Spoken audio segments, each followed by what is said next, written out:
What's up, guys? So, do you guys want to see this or this?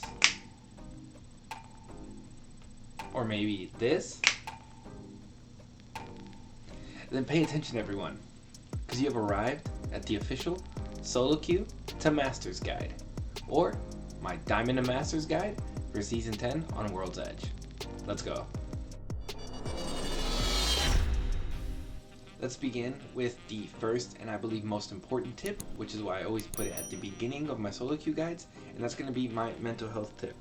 Solo queuing is stressful. It always has been, and it probably always will be. I know this season I've struggled with it as well, and I've let the bad games get to me, but the tip I give myself, chat, and all of you is that if you start getting frustrated with some bad results, bad teammates, just bad losses, take a break. The game will always be there tomorrow. Sometimes just some rest and a positive attitude just makes the RP, the kills, the wins just start flowing. But if you force it on those bad days, sometimes it just snowballs and gets worse and worse and worse, and now you're angry and you've lost 500 RP in 2 hours. So, we are all very competitive, but at the end of the day, try to take a break, guys. Take care of your mental health. Video games should always, at the end of the day, be fun, no matter how competitive we are. So, but why have I personally gotten a tad bit annoyed this season? Was it my teammates? Sure. They're always going to be questionable, but that's not what I'm talking about. I need to address ratting in Season 10 on World's Edge. Should you rat in Season 10 while you're solo queuing? So, let's address this, but you should definitely rat if you need to in Season 10. Though, as we have all noticed, a certain new legend called Seer has made ratting for a few more placement points a tad bit more difficult and annoying. But as of August 23rd, officially he got his nerf, which I believe will allow for a bit more of regular rat strats, and things might calm down with that. I know his passive got nerfed, and that was one way that he almost always found rats, just by sort of spinning around and he'd find them. So hopefully with the reduced range, also his tactical got tighter, so as well I think it might be a little bit easier to rat now. But like I always say, I always recommend ratting. If your teammates take a bad fight, if they get wiped, if you guys are just losing a fight, there is no need for you to sacrifice yourself to die with some honor with some random guys. You don't owe them anything. You want to minimize the loss always as much as possible, because as we know, losing minus 36, minus 48 RP is extremely hard to recover from. So minimize your bad games and maximize your good games. Go ahead and rat, guys. And let's move on to talk about the best legends for solo queuing. So who are the best legends for solo queuing in Season 10? Before we get to that, if you guys enjoy ranked guides, ranked live streams, or ranked arenas, I got guides and tips for all of that. So remember to drop a sub, and I hope to see you guys at the next stream. So moving on, what are the best legends? First, let me recommend to you guys my Season 10 ranked guide, where I recommend a few very good and popular comps that are being used all throughout Season 10 on World's Edge. So I talk about that, so check that video out. I explain it all in depth, and I give you guys a lot of ideas. If you and your boys are kind of confused on who to run, I give you some really good ideas. But let me recommend some individual legends that are good for just solo queuing. Right now, movement legends and recon legends are top tier. So you're going to be running Octane, Bloodhound, Seer, Pathfinder, and Wraith.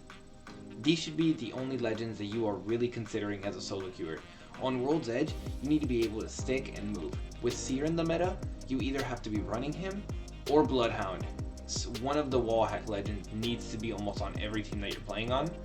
I tend as a solo queuer to run Bloodhound just because, especially as a solo queuer and a lot of times lacking communication, having the scans allows for just my team, even if we just have pings and don't have mics, to just get on the same page. So that's a recommendation from me to you guys, and that's who I'm really running. But to be aggressive and maybe move your team around, using Octane, Path, or Wraith could be good options as well, especially if they're mains or you have a lot of experience on them. There are a few other fringe legends, maybe like a Caustic or a Jibby, that depend on maybe if you're really good with the legend or you just really like them. But try and stick to the 5 that I mentioned, and again, recon or movement legends, those are probably the way to go in Season 10 on World's Edge. let's discuss now something that's a little bit different from other maps, especially from Olympus. Let's talk about why rotations are very important on World's Edge. If you look at the World's Edge map, it is very similar to King's Canyon in that it has big mountain ranges splitting up areas. So what does this mean? It means if your zone is, let's say, Overlook or Climatizer area, you need to get past these certain chokes as fast as possible. They're going to be, just look at this image. They're going to be circled in red, and it's just going to be an example of the chokes that you need to be aware of that you need to get through. So, or let's say, you have a south zone, you have a thermal zone or something like that, or Lava City. You have to get past some of these chokes. So you have chokes on the right, like if it was Lava City, you have chokes on the left of the map, like if you were going to thermal, and you need to get past those chokes, and you cannot wait to be rotating in super duper late. Because, why do I say this? Because in high level lobbies, especially Diamond, and maybe some of the really sweaty Diamond lobbies, people and teams will sit at those chokes as the zone closes and kill any late rotators, or at the very least fight them. And what does this cause? It either causes you to die because you rotated late, maybe running away from Storm or something, and you're just not prepared, or both teams start fighting, you guys get thirded, and you just both die. So rotating quickly through high, trafficked areas on the map, especially designated chokes to get to other areas, are extremely important on this map, and it's something I believe people don't really think about since they just maybe came from Olympus, where everything is wide open and has so many ways to get to it. On World's Edge, you need to be aware of what chokes and how popular they usually are, but just make sure if the zone is in one side and there's like a few chokes that you have to get through, make sure you get there early before the ring starts closing, because you don't want to run into teams there, end up into a huge fight, die there, because it's frustrating and annoying, especially if you knew where the zone was pulling and you had a good spot for it. So remember, rotate through the chokes, be aware, and try and get through as fast as possible and set up on the other side.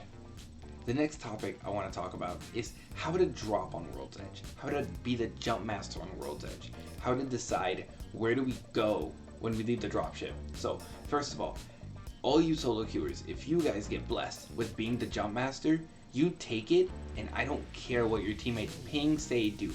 You choose where to go. You choose the safe option. You choose where you want to land. Do not hand it to them. There's so many times that you lose RP because they drop terribly, and on World's Edge, there's a beautiful thing called 20 POIs. So if everyone were to behave themselves, they could all land without needing to contest. So I will always recommend on this map, World's Edge, do not split POIs, not 50-50, and please do not land with two other teams. You just loot up, land alone, and take an early fight. Unlike Olympus, that does not have enough POIs for every team, World's Edge does. So this is why I don't recommend Loba, because as well, the loot on World's Edge is way higher quality. So on World's Edge, do your best to land alone. There's no need to 50-50 like on Olympus. World's Edge will satisfy your whole team with loot, and as a solo queuer, take control of being the jump master if it is handed to you. Now on to a slightly juicier topic, how to communicate as a solo queuer. So while solo queuing, we all know that communication is going to be average at best. 70% of the time, no one will have mics except for you, or they will be in some sort of party chat and not want to talk. This then causes you guys to be out of sync and can cause you to miss out on KP because you're not with them, or cause them to die. So what can I suggest you guys do to be more effective at communicating? And that recommendation is going to be ping as much as possible. Even if you can talk to them or can't talk to them, ping as much as possible. And if no one is talking, but they can hear you, start trying to make some calls. Call rotations. Call where to push. Sometimes people just want someone to lead them. Someone that just sounds like they know what they're talking about. That is trying to make good calls. That thinks they have some sort of plan. They just want to follow in silence. It does suck though when you are talking and clearly you're being ignored or not listened to. And at that point, all I can say is stick as close to your team as possible. Do your best is all I can really say. And now to address, the toxic nature of some of these teammates that we all know exist while solo queuing. When you decide to rat and not die like your teammates that just full sent a terrible fight, When you make that decision to rat, just mute them preemptively. Don't even wait to hear what they say. Like, master the art of, while running away from the fight, you mute them, their audio and their pings. It's better for you to not even hear their dumb comments. Just get ahead of it. You don't need the negative comments in your mind, because you are protecting your RP. You are doing what you need to do to survive and to keep climbing. So remember, guys, ping as much as you can. Even if you aren't sure if they're listening to you, try and talk. If the game drags on and they're just clearly not listening to you, then you can just turn your mic off. But just ping as much as you can. Try and be as welcoming and forthcoming with information as it happens. This is why I recommend Bloodhound or Seer, someone that gives knowledge to the team. So even if they're not talking, you can give them information with the scans or something like that. So that is my advice for how to communicate as a solo queuer. With scans, pings, as much talking as you can, and if they are being toxic, just mute them as fast as possible. And now to move on to the piece de resistance of the video, the juicer, the big juicer, the best solo queue playstyle to maximize RP gain and climb fast in Season 10 on Worlds Edge. So let me tell you that there has been, two strats that have really worked for me in wins. I'll tell you that playing conservative and playing center zone by hitting beacon and rotating and avoiding fights to the late game has worked well for me. And it has minimized me losing RP. This strat really works well in very competitive, sweaty lobbies. Some of those high tier diamond lobbies go really slow. There's like 12, 13 teams in like round 3 or 4. This is where you want to be playing like safe together in a good spot.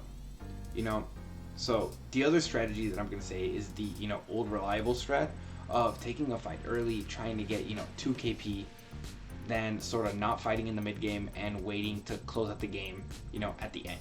This ensures that, if you were to die in the mid game, you at least have some KP already, so you have some good solid RP, and you're not going to lose very much.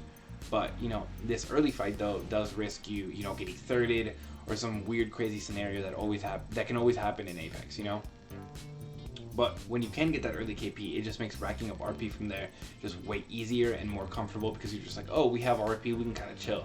But again, this is something a lot of people need to know. I say you do need 2 KP in that other strat, but you honestly don't need anything. The important thing is to stay alive till the end and then try and win the game, and just the KP will come naturally to you. You don't ever need to take a fight because you need KP. This is a mistake a lot of players make in the mid game that causes them to push a fight and to die, and then it just ruins their game. So pick either of these strategies and do your best to apply it, and you'll continue to climb all the way to Masters and wherever you want to go. And with that, we're closing off this solo queue guide. I hope you guys enjoy it. Thank you guys for hanging out. I hope to see you guys at the next live streams. And I know with these tips, a lot of you are going to be enjoying those Masters badges, those purple dive trails.